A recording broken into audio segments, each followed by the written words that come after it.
সবাইকে নমস্কার। আমার সঙ্গে আছেন পাওয়ার সেক্রেটারি এবং শ্রী কেলেজি, আমাদের এমডি টিএসিএল এর। আজকে মিটিং আমি ডেকেছি, বিভিন্ন প্রকল্পের কাজ শুরু হয়ে গেছে। আপনারা জানেন, আমি বারবারই বলছি যে বিদ্যুৎ মাশুল বিগত সরকারের সময় 90% বাড়িয়েছে 2010 থেকে 14। ঠিক আছে, আমাদের সরকার আসার পরে আমরা 1 পয়সাও বিদ্যুৎ মাশুল বাড়াইনি, কিন্তু মডার্নাইজ করা তো দরকার। নতুন ট্রান্সফর্মার দরকার, নতুন ট্রান্সমিশন লাইন দরকার, নতুন টাওয়ার দরকার। এই জন্য আমরা ফান্ড নিয়েছি কোথায় থেকে? এডিবি থেকে, এনএসি থেকে, ওয়ার্ল্ড ব্যাংক থেকে ফান্ড সোর্স করে কাস্টমার কনজিউমার উপরে চাপ না দিয়ে। ঠিক আছে, বিগত সরকারের সময় 90% বাড়িয়েছে, আর কোনো সময় 56%, কোনো সময় 43%, কোনো সময় 17% করে বাড়িয়েছে। অর্থ তো লাগে, অর্থ যোগান করতে হয় যদি কোনো সংস্থাকে মডার্নাইজ করতে হয়, এত বড় সংস্থা। এবং মনে হয় 1 মাসের মধ্যে আমরা 5-6টা সাবস্টেশন খুলে দিয়েছি, এবং বাকিগুলি 28টা 29টা সাবস্টেশনটা বাকি আছে, সেটা ডিসেম্বর 31 তারিখের মধ্যে আমরা উদ্বোধন করে দেব। সাবস্টেশনগুলি আসলে উচ্চমানের বিদ্যুৎ পাওয়া যাবে, ফ্লাকচুয়েশন থাকবে না, ডিসরাপশন থাকবে না। সময় লেগে গেছে এই কারণে আমরা কিন্তু বিদ্যুৎ বিল বৃদ্ধি করিনি। আমরা যদি কনজিউমারের বিদ্যুৎ বিল বৃদ্ধি করে দিতাম 50% অজুহাত দেখিয়ে সিপিএম করেছে, আমরা করলে কি হয়, তখন কিন্তু আমরা আরো তাড়াতাড়ি কাজটা করতে পারতাম। কিন্তু প্যান্ডামিকের সময় মানুষের ব্যবসা মন্দ, মানুষ বাড়িতে আবদ্ধ আছে, এ সময় বিদ্যুৎ বিল বৃদ্ধি না করাটাই আমরা ভেবেছি ভালো হবে। এবং তার জন্য টাইম লেগে গেছে কিছু, কারণ পয়সার যোগান করতে হয়েছে, পয়সার ব্যবস্থা করতে হয়েছে, কনজিউমার থেকে না নিয়ে অন্য অন্য সংস্থা থেকে নিতে হয়েছে। এবং প্রচুর কাজ চলছে টিএসিএল এ। আমি শুনি অনেকখানে বিদ্যুৎ চপলতার কথা, পত্রিকা পড়ি আমি। যেমন উদাহরণস্বরূপ কালকে জিবির কথা আমি ফোন করে জেনেছি, খবরও নিয়েছি, রিপোর্টও দেখেছি। সেটা কিন্তু বিদ্যুৎ নিগমের ভুল নয়, সেটা ইন্টারনাল ডিস্টার্বেন্স ছিল। এলটি লকার, ব্রেকার লক হয়ে গেছে। এবং ইন্টারনাল যে ইলেকট্রিফিকেশন ডিপার্টমেন্ট যারা করেন, টিএসএল করে না, টিএসএল তো বাইরে কাজটা করে, সরবরাহ কাজটা করে, ওরা ঠিক করতে পারেনি। তাই রাতভর কি বলে জেনারেটর চলেছে, ওরা না পারাতে আমাদের এজিএম ডিজিএম গিয়ে সাহায্য করেছে ঠিক করার জন্য। এবং কিন্তু পত্রপত্রিকায় দেখলাম যে কি বলে পাওয়ার স্টেশন থেকে কি বিদ্যুৎ চলে গেছে টিএসএল। সেটা টিএসএল এর কাজ নয়। আপনার বাড়ি ফিউজ যদি চলে যায় সেটা টিএসএল বানায় না। আপনার ট্রিপার যদি পড়ে যায় বাড়িতে, শর্ট সার্কিট হয়, সেটা কিন্তু টিএসএল করবে না। টিএসএল কোনটা করবে?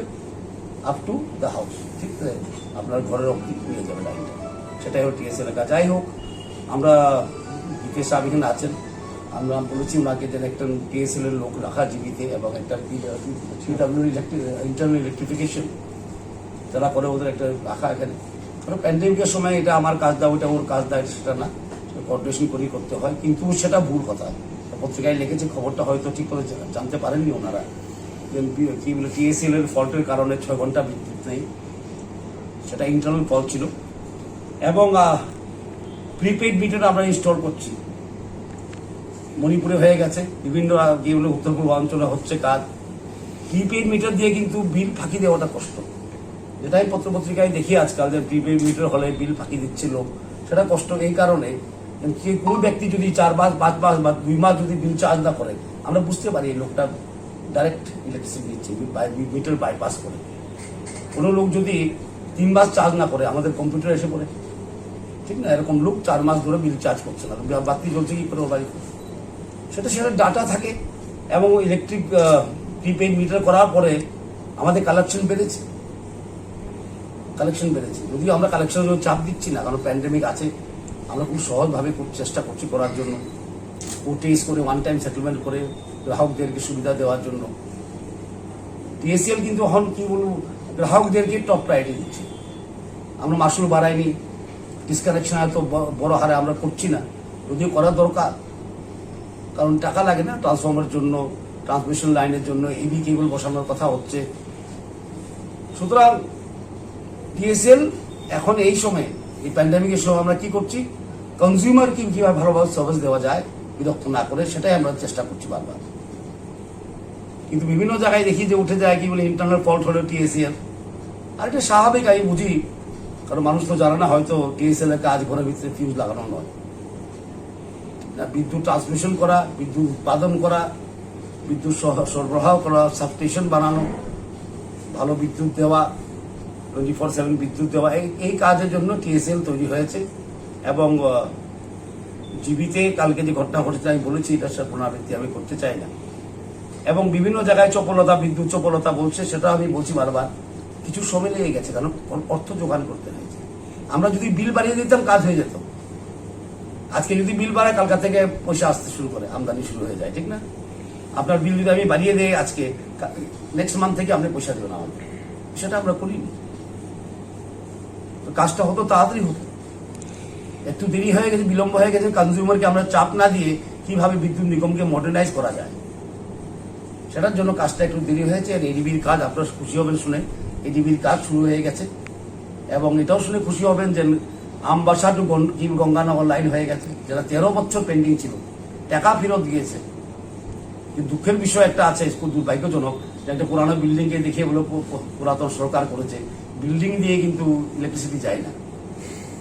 মুখ্যমন্ত্রীরা আমি কিন্তু টাওয়ার উদ্বোধন করেছি, আমরা টাওয়ার দিয়ে সরবরাহ হয়, লাইন দিয়ে সরবরাহ হয় বিদ্যুৎ, বিল্ডিং দিয়ে তো হয় না। আর এটা একটা ঐতিহাসিক পদক্ষেপ।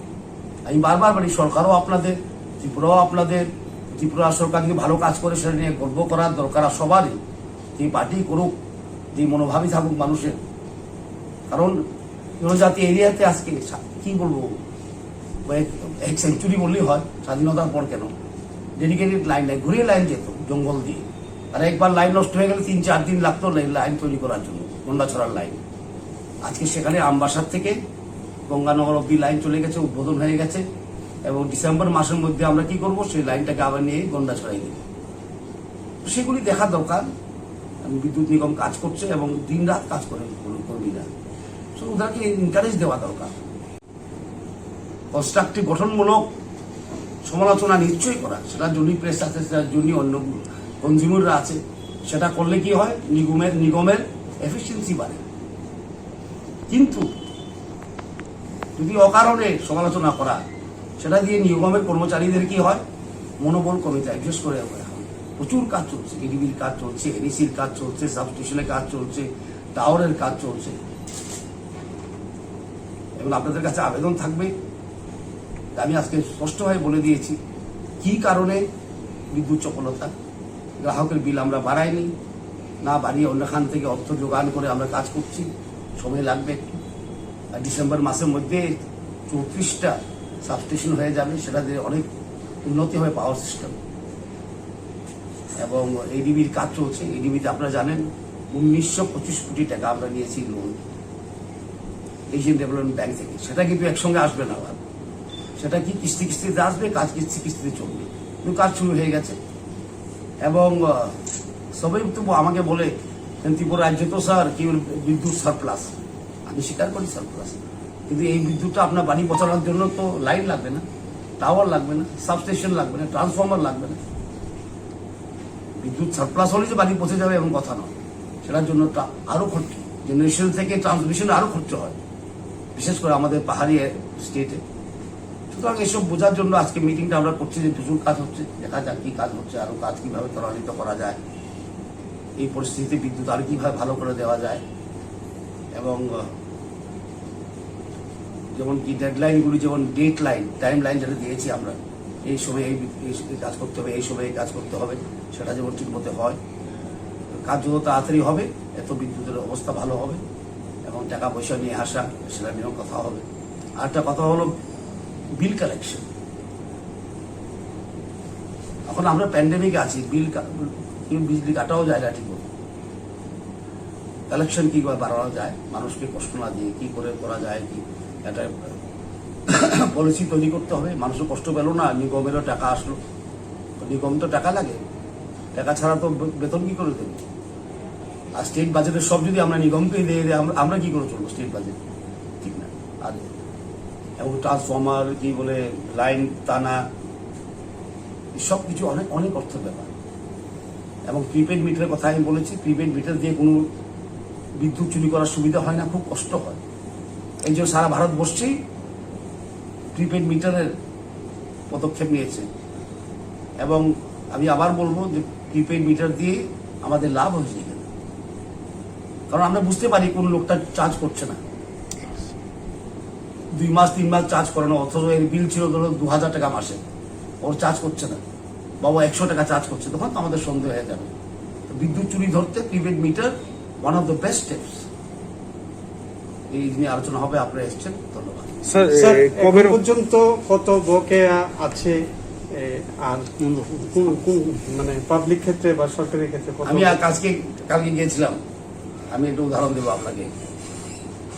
কি বলে করবুক, ছোট একটা ব্লক, সেখানে মানুষ 9 কোটি টাকা দিচ্ছে না, 9 কোটি টাকা আমরা পাবো না কনজিউমার থেকে।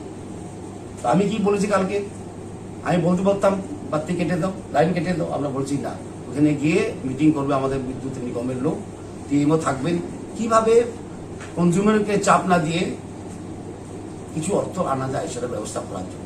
ওই ওয়ান টাইম সেটেলমেন্ট, অন্য কিছু পলিসি আলাপ করবো আজকে, সেটা নিয়ে আলাপ হবে আজকে, সেটা আলাপ করবে আজকে। স্যার যে পয়সাটা বলেছেন সেটা কি শুধু পাবলিক না সরকারি ক্ষেত্রেও বকেয়া বিল আছে? করবো কি আর সরকারি কত থাকে, করবো কি আর কয়টা অফিস আছে সরকারের, পাবলিকই বেশি। সারা রাজ্যে মানে কিরকম হবে সরকারি এবং বেসরকারি? কত আছে? 14 crore কি আছে সরকারি? सरकारी जो कनेक्शन है 14 crore আছে। সরকারি 14 করোড়। 14 or 40?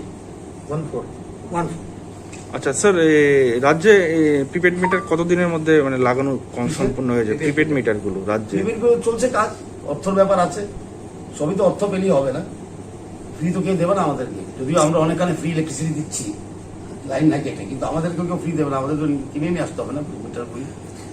অর্থের ব্যাপার আজকে আলাপ করবো এটা নিয়ে, কত কত আচ্ছা, টাকা আছে না আছে। আমাদের রাজ্যে দুটো মানে পাওয়ার তৈরির ইদান আছে, একটা ওটিপিসির আর একটা হচ্ছে এখানে। তো ওটা থেকে কত মেগাওয়াট পাওয়ার তৈরি হচ্ছে এবং বাইরে কতটুকু আপনারা? সেখান থেকে আমরা শেয়ার পাই একটা, সব বিদ্যুৎ আমাদেরকে দেবে এরকম না, ওদের শেয়ার আছে, আমাদের স্টেট শেয়ার আছে, ওইটুকুতে পাই আমরা। বাংলাদেশে কতটুকু? 160 আমরা দিচ্ছি, চুক্তি হবে আবার নতুন করে, সেটাও করেছেন ওনারা, আমাদের সেক্রেটারি সাহেব, আমাদের এমডি সাহেব নতুন করে চুক্তি করেছেন, সেখান থেকে কিছু আমাদের কি বলে অর্থ আসে। এবং স্যার একটা বিষয় এটা প্রেস্টিজিয়াস ত্রিপুরার জন্য ফরেন ক্রিয়েট করছে, উনি আছেন করছেন, पावर कंडक्टर का एडीबी করছে।